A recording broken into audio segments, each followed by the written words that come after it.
Good morning. ಮೊದಲನೇದಾಗಿ ನನಗೆ ಈ ಒಂದು ಅವಕಾಶವನ್ನು ಕೊಟ್ಟಂತ ಸ್ನೇಹಿತ ನಮ್ಮ ಅಪ್ಲೈನ್ ಮೂರ್ತಿ ಸರ್ ಅಂತ ಹೇಳಿ ಬಂದಿದೆ ಒಂದು. ಮತ್ತೆ ನಾನು ಈ ದುಬೈ ಟ್ರಿಪ್ಗೆ ಅಚೀವ್ ಆಗ್ಬೇಕಾದ್ರೆ ಮುಖ್ಯವಾಗಿ ಬೆಂಗಳೂರು ಭಾಗದ ಪ್ಲಾಟಿನಂ ಡೈರೆಕ್ಟರ್ ಆಗಿರುವಂತ ಲೋಕೇಶ್ ಸರ್ ಅವರಿಗೆ ನಾನು ಎಷ್ಟು ಅಂತ ಹೇಳಿದ್ರು ಸರ್. ಬಟ್ ನಮ್ಮಂತ ಅವರು ವೀಸಾ ಪಾಸ್ಪೋರ್ಟ್ ಅವ್ರಿಗೆ ನಂಗೆ ಗೊತ್ತಿಲ್ಲ. ಬಟ್ ಸಮೀರ್ ಮೋದಿ ಸರ್ಗೆ ಎಷ್ಟು ಗೊತ್ತಿದೆ ಅಂತ ಹೇಳಿದ್ರು ಸರ್. ನಾವು ಬೆಂಗಳೂರು ಏರ್ಪೋರ್ಟ್ ಕೂಡ ನೋಡಿರ್ಲಿಲ್ಲ. ನಾನು ಒಂದು ಅಲ್ಲಿ ನಡೆದ ಇನ್ಸಿಡೆಂಟ್ ಅಂತ ಹೇಳ್ತೀನಿ. 26ನೇ ತಾರೀಕು ಬೆಳಗಿನ ಜಾವ 4 ಗಂಟೆ ನಾವು ಅಲ್ಲಿಗೆ ಏರ್ಪೋರ್ಟ್ ಹೋಗ್ಲೇಬೇಕಾಗಿತ್ತು. ಒಂದು 2-2.5 ಗಂಟೆ 3 ಗಂಟೆ ನಮ್ಮ ಚೆಕಿಂಗ್ ನಡೀತಾಯಿತ್ತು. ನಮ್ದೆಲ್ಲ ಚೆಕಿಂಗ್ ಎಲ್ಲ ನಡೀತಾ ಇತ್ತು. ನಮ್ದು ಹೋಯ್ತು. ನಮ್ಮ ತಂದೆ ಹೆಸರು ಒಂದೇ ಒಂದು ಅಕ್ಷರ ಜಾಸ್ತಿ ಇತ್ತು, AEMPIH ಅಂತ. ಕೊನೆ ನನ್ನ ಬಿಡ್ಲಿಲ್ಲ. ಎಲ್ಲರೂ ನನ್ನಪ್ಪ ಮಾತ್ರ ಉಳ್ಕೊಂಡೆ. ಫ್ಲೈಟ್ ಟೇಕಪ್ ಆಯ್ತು. 8 ಗಂಟೆಗೆ ಹೋಯ್ತು. ಆಮೇಲೆ ನಾನು ಅಲ್ಲೇ ಏರ್ಪೋರ್ಟ್ ನಲ್ಲಿ ಇದ್ದೆ. ನನಗೆಲ್ಲ ಒಂದು ಫೀಲಿಂಗ್ ನಾನು ಕಳಿಸ್ತೀನಿ, ಮನೆಗೆ ಹೋಗಪ್ಪ ಅಂತ ಚೆಕಿಂಗ್ ಮಾಡಿ. ಆಮೇಲೆ ನನಗೆ ಊರಲ್ಲೆಲ್ಲ ಏನೋ ದೊಡ್ಡದಾಗಿ ಇವತ್ತು ದುಬೈ ಹೋಗ್ತಿದ್ದೇನೆ ಅಂತ ದೊಡ್ಡ ಬ್ಯಾನರ್ ಹಾಕಿದ್ದೆ.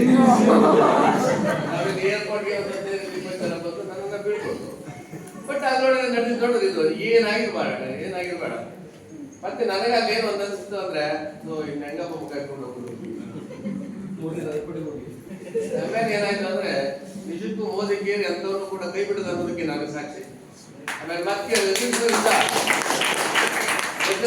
ಒಂದು ಫೋನ್ ಬಂತು, ಹೆದರಬೇಡ ಮಗು, ಅಲ್ಲೆಲ್ಲಾರು ರೂಮ್ ಮಾಡ್ಕೊಂಡಿರೋ, ಆ ರೂಮ್ ಬಾಡಿಗೆ ಕೂಡ ನಾವೇ ಕೊಡ್ತೀವಿ, ನಿನ್ನ ಕಳಿಸ್ಕೊಡ್ತೀವಿ, ಯಾವುದಕ್ಕೆ ಯೋಚನೆ ಮಾಡ್ಕೋಬೇಡ, ನಾನು ವೀಸಾ ಸಪ್ರೇಟ್ ಕಳಿಸ್ಕೊಡ್ತೀನಿ.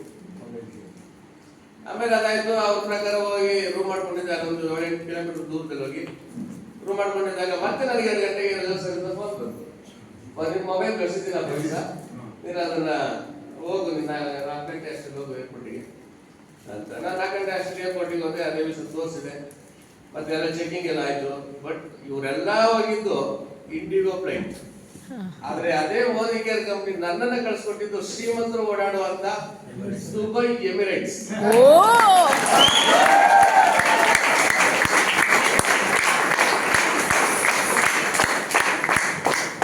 ಹೇಗಿದ್ರೆ ಹೇಳ್ತಾ ಇದ್ದೀನಿ ಅಂದ್ರೆ ನನಗೆ ಅಲ್ಲಿ ಎಷ್ಟು ಫೀಲಿಂಗ್ ಆಯ್ತು.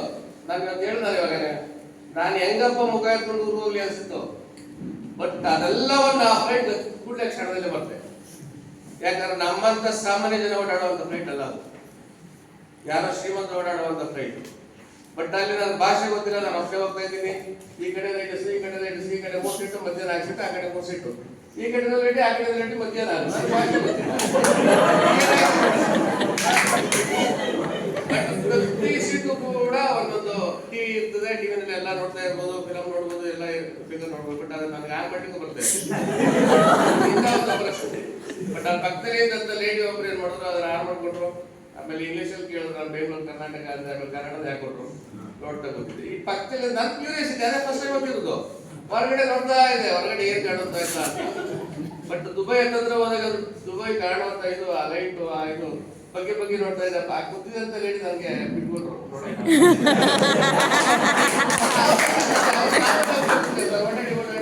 ನಮ್ಮಂತವ್ರ ಲೈಫ್ ಇದೆ ಫಸ್ಟ್ ಟೈಮ್. ನಾನು ಬೆಂಗಳೂರು ಏರ್ಪೋರ್ಟ್ ನೋಡೋದು ಫಸ್ಟ್ ಟೈಮ್. ಬಟ್ ಅಂತಂದ್ರಲ್ಲಿ ಮೋದಿ ಕೇರ್ ಕಂಪನಿ ನನ್ನನ್ನ ಆ ಒಂದು ನನ್ನಲ್ಲಿ ಏನು 15-20 ಜನ ಬಂದು ನನ್ನನ್ನ ಬೀಳ್ಕೊಟ್ರು. ನನಗೆ ಅಲ್ಲಿ ಕ್ಯಾನ್ಸಲ್ ಆಯ್ತು, ನನ್ನನ್ನು ಕಳಿಸ್ಲಿಲ್ಲ.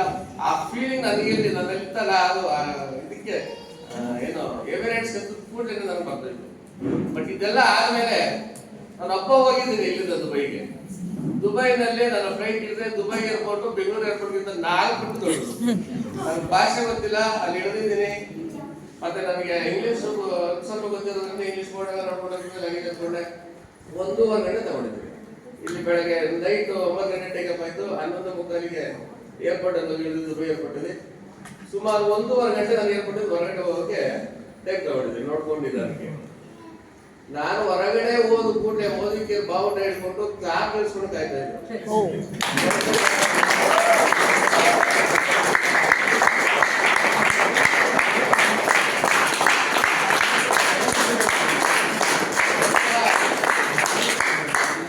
ನನ್ನ ಪ್ರಕಾರ ಅನ್ಸುತ್ತೆ 100-200 ಕೋಟಿ ಯಾರಾದ್ರೂ ಒಡೆಯ ಶ್ರೀಮಂತ ಅನ್ಸ್ಕೊಂಡಿದ್ರು ಕೂಡ ನಾವೇನು ಇವತ್ತು ಬಡವ ಒಬ್ಬ ಏನೋ ವೀಸಾ ಪಾಸ್ಪೋರ್ಟ್ ಗೊತ್ತಿಲ್ಲದೆ ಇರುವಂತ ವ್ಯಕ್ತಿ ಎಂಜಾಯ್ ಮಾಡೋಂತ ಎಂಜಾಯ್ನ ಮಾಡ್ಲಿಕ್ಕೆ ಸಾಧ್ಯ. ಅದು ಮೋದಿ ಕೇರ್ನಿಂದ ಮಾತ್ರ ಸಾಧ್ಯ.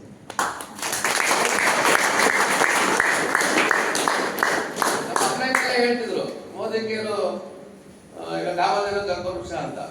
ನಾವು ಅಲ್ಪ ಸ್ವಲ್ಪ ನಂಬಿದ್ವಿ, ಪೂರ್ತಿ ನಂಬಿದ್ದು ದುಬೈ ಹೋಗ್ತಿದ್ವಿ.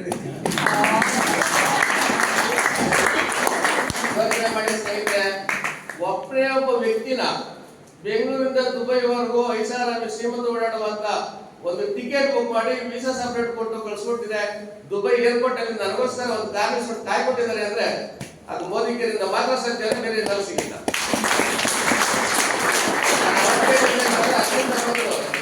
ಹೇಳ್ಬೇಕಂದ್ರೆ ನಾನು ಜನವರಿ ಇಲ್ಲಿ 1 ವರ್ಷ ಆಗ್ತಾ ಇದೆ, ಜನವರಿ ಜಾಯಿನ್ ಆದೆ. ಅದಾದ 9ನೇ ದಿನಕ್ಕೆ ನನಗೆ ಇದೇ ಸ್ಥಳದಲ್ಲಿ ಬೋಟ್ ಕ್ಯಾಂಪ್ ಅವಕಾಶ ಸಿಕ್ತು. ಆ ಬೋಟ್ ಕ್ಯಾಂಪ್ ಅಲ್ಲಿ 3 ದಿವಸ 2 ದಿವಸ ಇಲ್ಲಿ ಕುಂತೋದಾಗ ನಾನು ಹೆಂಡತಿ ಫೋನ್ ಮಾಡಿದ್ದೆ, ಇಲ್ಲಿಂದ ಆ ಜೀವನದಲ್ಲಿ ಏನ್ ಬಿಟ್ರು ಬಿಟ್ಟಾನು ಬದುಕಿರ್ ಬಿಡದೆ ಅಂತ ಹೇಳಿ. ಬಟ್ ಅದು ಕೂಡ ಈ ಟ್ರಿಪ್ ಹೋಗಿ ಬಂದ್ರೆ ಸಾಕ್ತಾ ಇತ್ತು. ನಾನು ಅಲ್ಲೂ ಕೂಡ ಹೇಳಿದೆ, ದುಬೈಯಿಂದಾನೆ ಫೋನ್ ಮಾಡಿ ಬಂದಾಯ್ತು, ನಾನು ಸಾಯಿವರೆಗೂ ಮಾತ್ರ ಬದುಕಿರ್ ಬಿಡ್ತಿಲ್ಲ.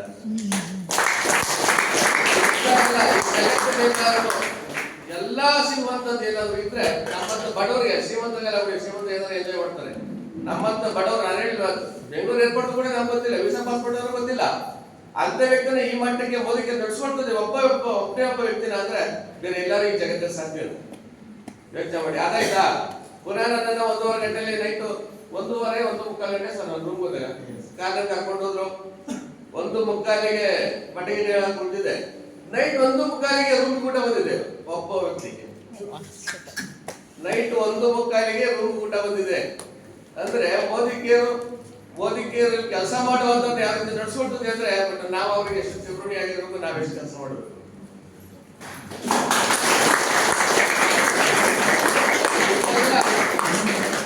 ಎಲ್ಲ ಅವಕಾಶ ಕೊಟ್ಟಂತ ನನ್ನ ಅಭ್ಯರ್ಥಿಗಳಿಗೆ ನಾನು ಮತ್ತೊಮ್ಮೆ ಚಿಮೃಣಿಯಾಗಿ ನಮ್ಮ ಜೀವ ಪೂರ್ತಿ ಅವ್ರ ಕೃತಜ್ಞನಾಗಿರ್ತೀನಿ.